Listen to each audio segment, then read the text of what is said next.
Oh shit! You got on shorts, Frank? Fuck, you know I do. You're our Casey Kasem. I am. Casey Kasem.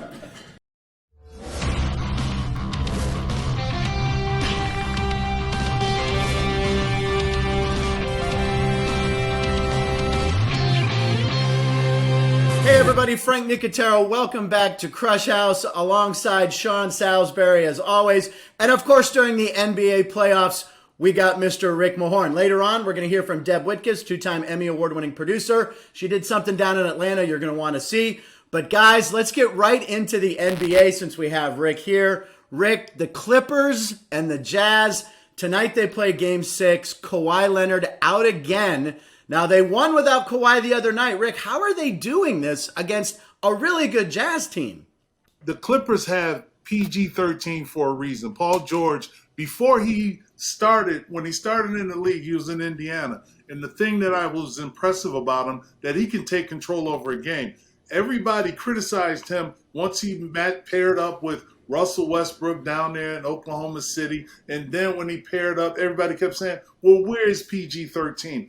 Then when he gets traded out to the Clippers, all of a sudden it's like, okay, playoff P, we can't find him. But sometimes a guy doesn't need to have a Batman, or he's having trouble trying to be a Robin with Kawhi Leonard. But when it's just him and the focus is on him, he plays out of his mind. And one thing that was impressive about him winning on the road is that he put the book bag and the backpack all on. He just said, okay, guys, I'm going to take you to the promised land. Let me do what I need to do, especially in Utah, a hostile environment. But I love it the way that he played and he had the poise. And I know something? After the game, his comments were so subtle. It wasn't like, oh, I'm back again and all that stuff. No boasting. It was more like, hey, this is what we've been looking for from playoff P, and he really did his job that night down there in Utah, where it's no place to win. And Ricky, he lived up to his nickname finally, right? And now listen,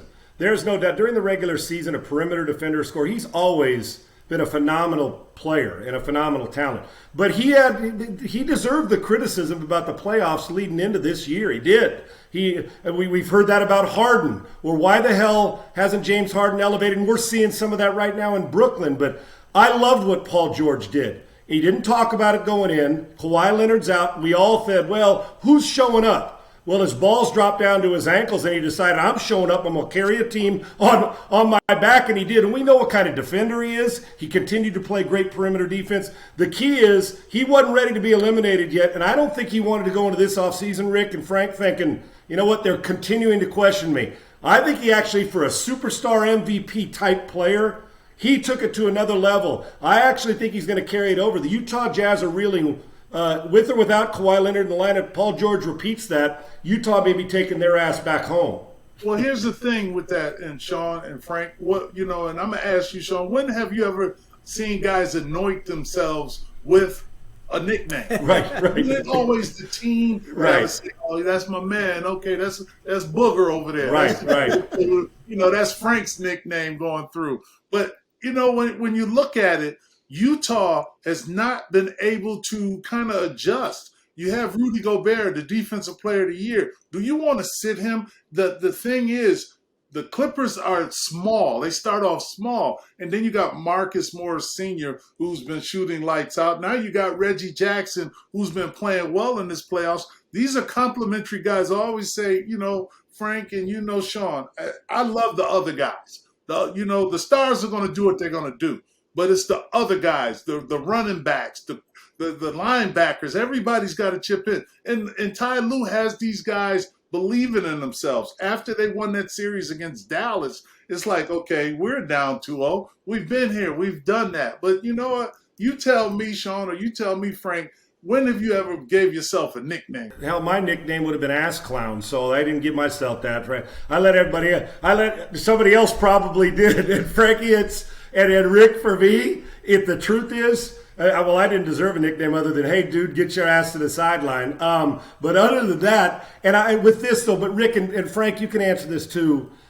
Without, depending on how the length of Kawhi Leonard and maybe another game, the day-to-day, if they're able to pull off this Utah Jazz thing, I had them going into the season as the favorite in the West, but I don't think they can win an NBA championship without Kawhi Leonard healthy. Agree or disagree, guys? Well, I think, without him, I mean, you guys know this, when a superstar is down, sometimes a team can rally and play better, I mean, and the way George stepped up, I mean, now he's the main guy. He's the go-to guy instead of, is it going to be Kawhi or is it going to be PG-13? So, Rick, I'd love to hear your take on this because, boy, I mean, I don't think they were 7-point underdogs the other night and won by 7 or at least, So, Rick, what do you think? Shit ain't over. It could be at the beginning. But here's the thing.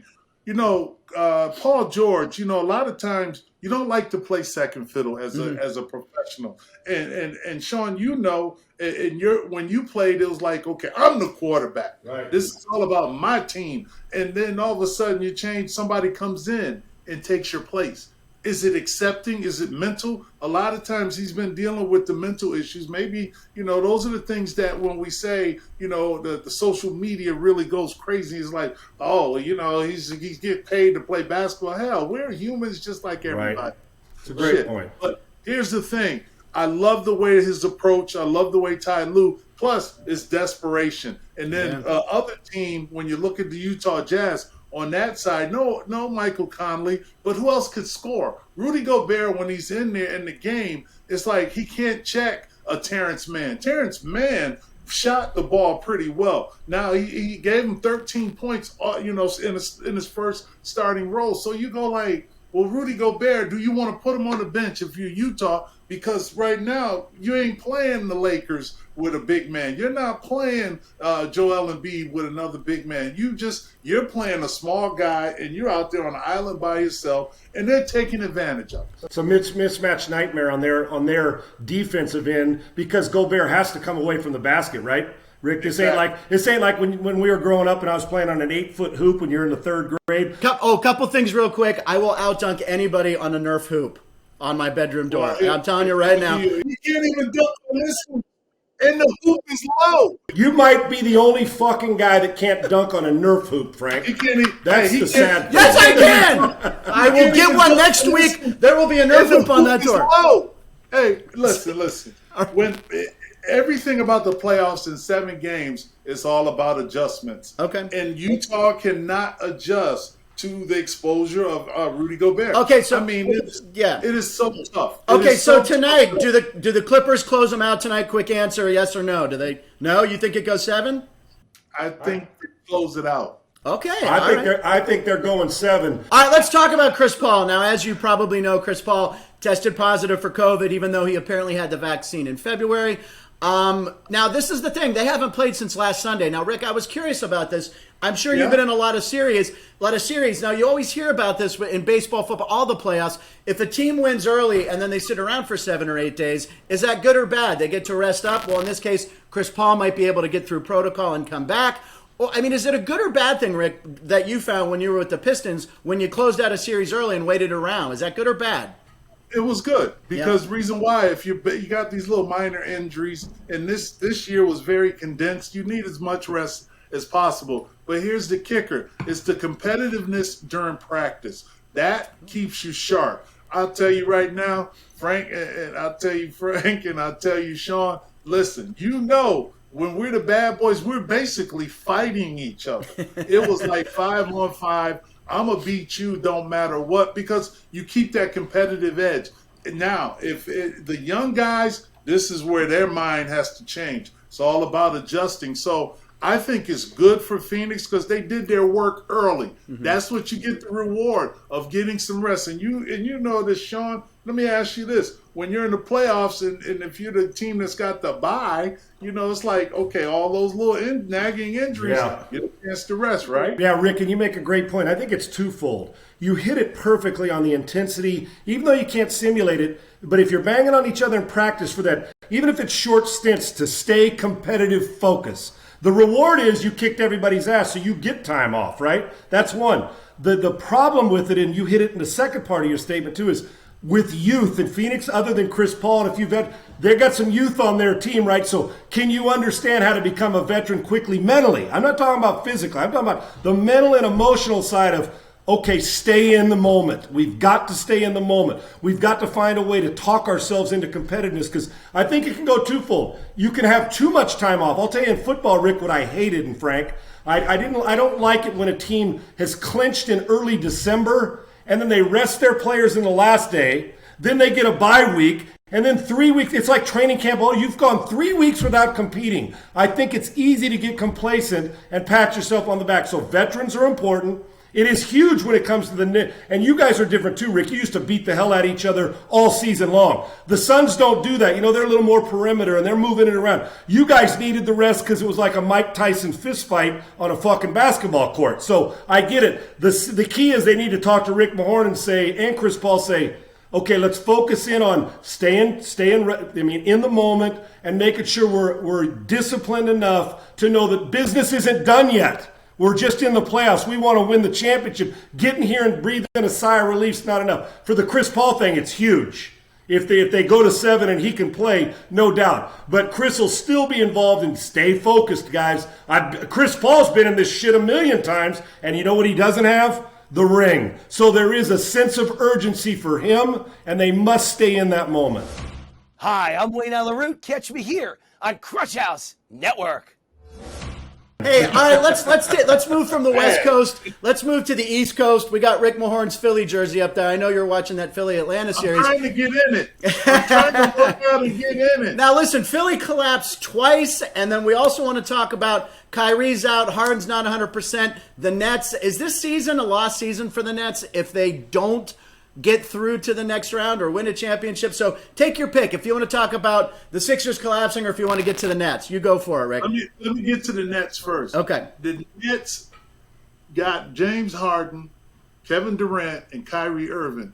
The goal is they underachieved if they don't win a championship. Yeah. That's the goal, because you bring all this money. You invested in all these players. These players got to bring you a chip. I remember Brooklyn back in the day got, Kevin Garnett, Paul Pierce, and somebody else, and they were trying to buy a championship. Ray Allen, right? Yeah. They didn't do it. That was the thing to me. But when you look at it, Philadelphia's debacle, it's not that it was a debacle. It was more like they thought the game was over. Yeah. The damn game ain't over till the last tick on the clock. That's when you see the clock says 0. That's what, Philadelphia in that second half, in that third period, they put in their bench players kind of like they're lollygagging, making these little passes. The shit ain't over. Right. The thing is maturity. I understand they have Dwight Howard, who won a championship, but then it was like he couldn't score. Next thing you know, it's all about the momentum. Lou Williams with them chicken wings, them lemon pepper chicken wings, he came in there blazing.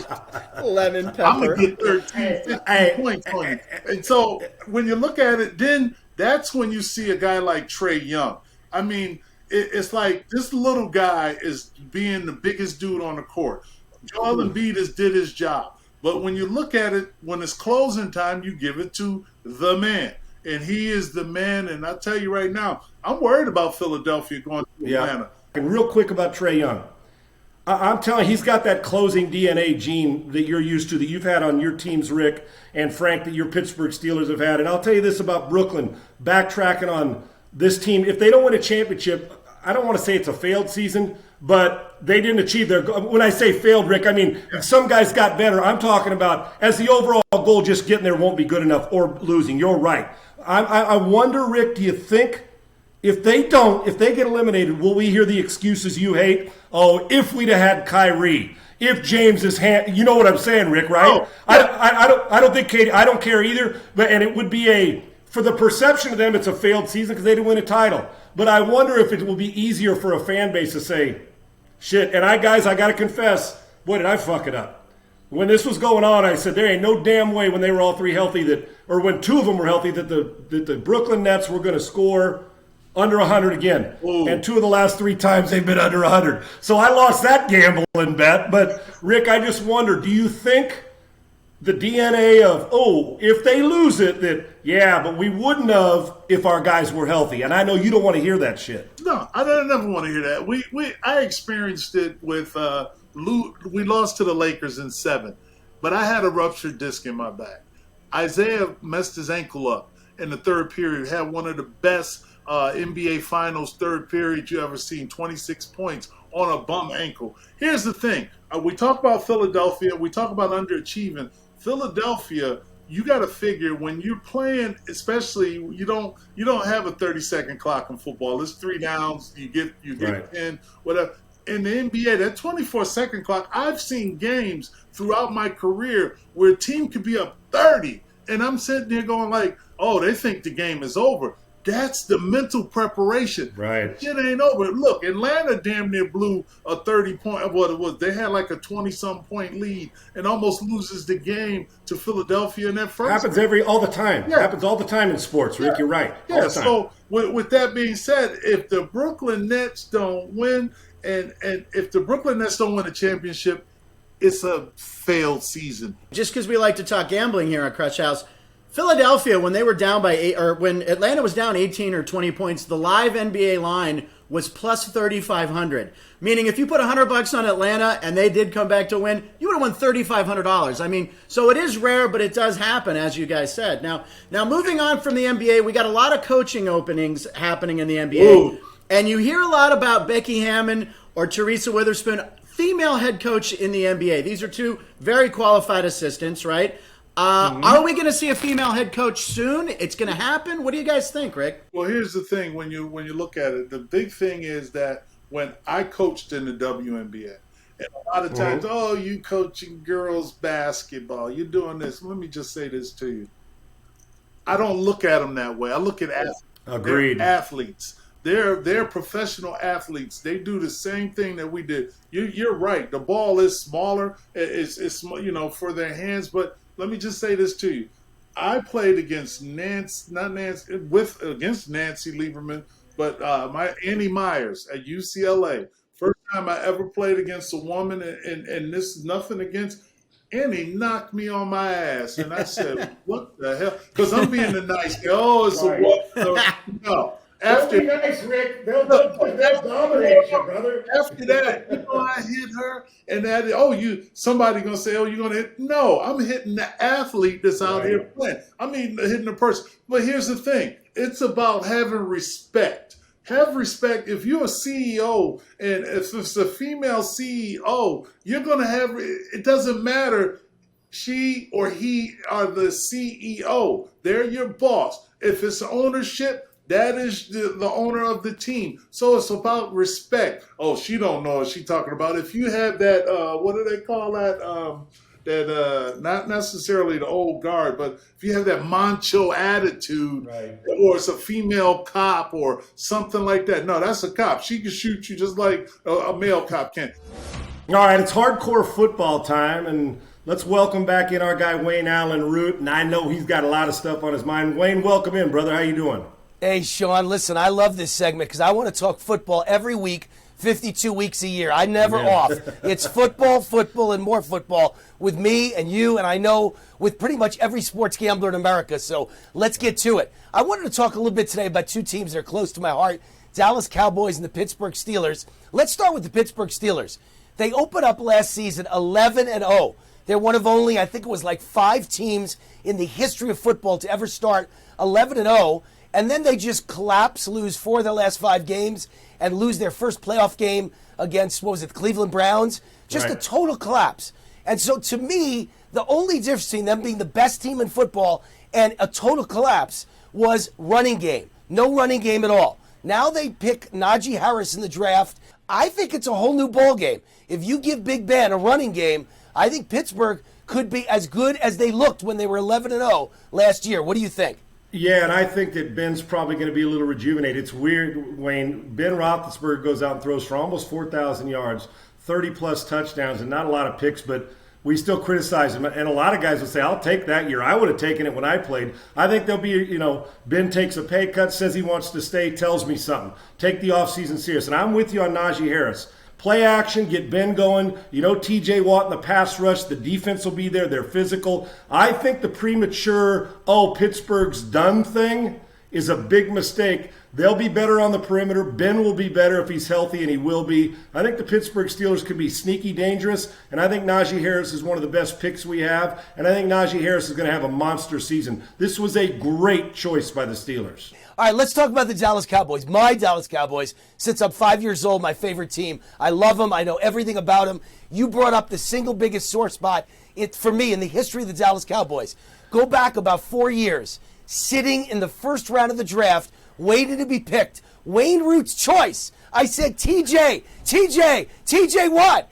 And they went with Taco Charlton, the worst first-round pick in the history of football, and they had TJ Watt just sitting there. If you take TJ Watt's 14.5 sacks from last year on Pittsburgh and you put him on Dallas, the Dallas Cowboys have a great defense. Instead, they have a horrible defense. They need someone to complement Tank Lawrence, right. And they got nobody. So what a tragic mistake. How do you look at TJ Watt sitting right there to be picked, and they pick Taco Charlton? They blew it. That's my Cowboys problem right there. Defense.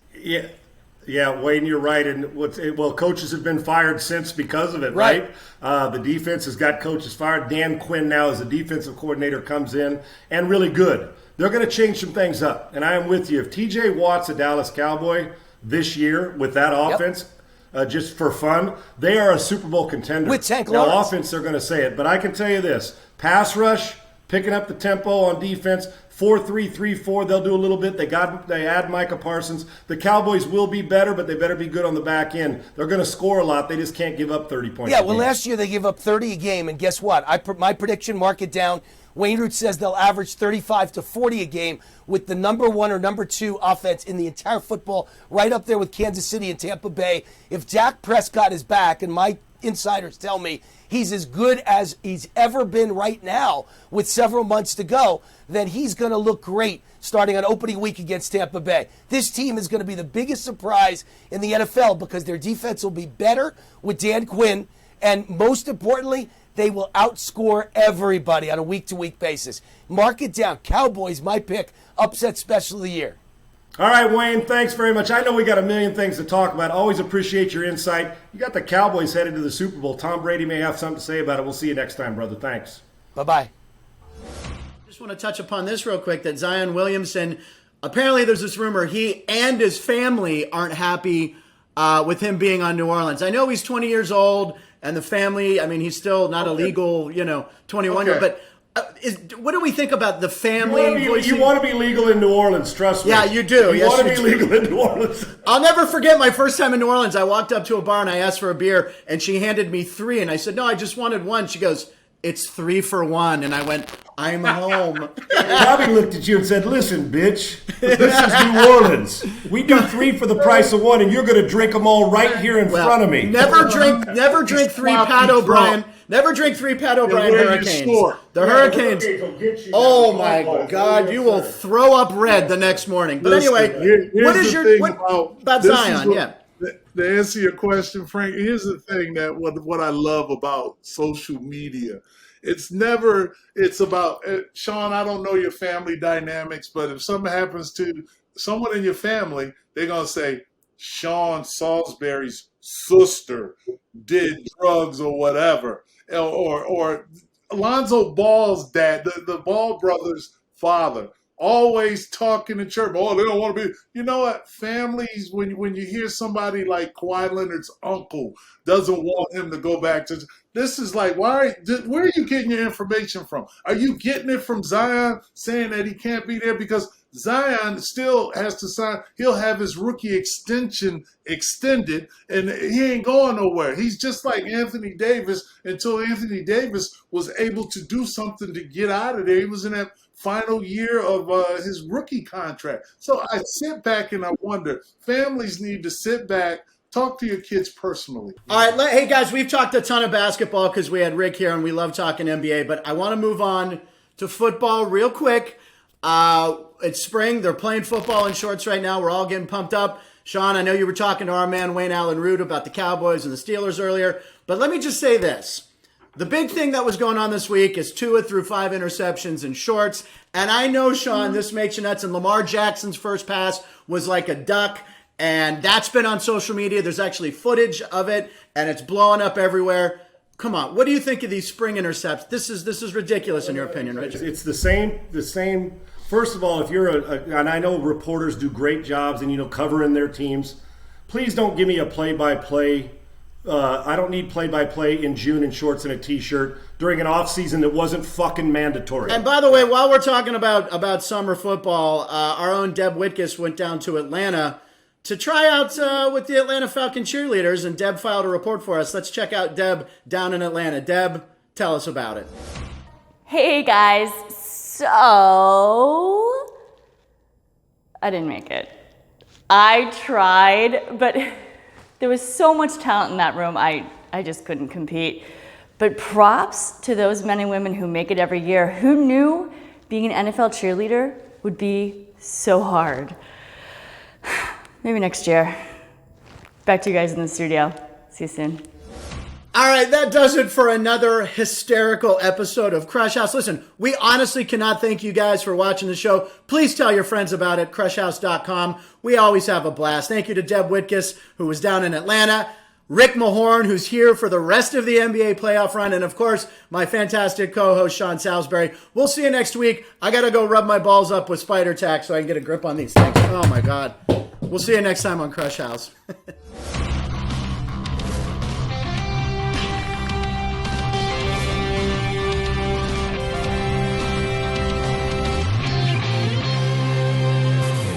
All right, that wraps up another great show here on Chart House. There's a TikTok clip for you, Howard.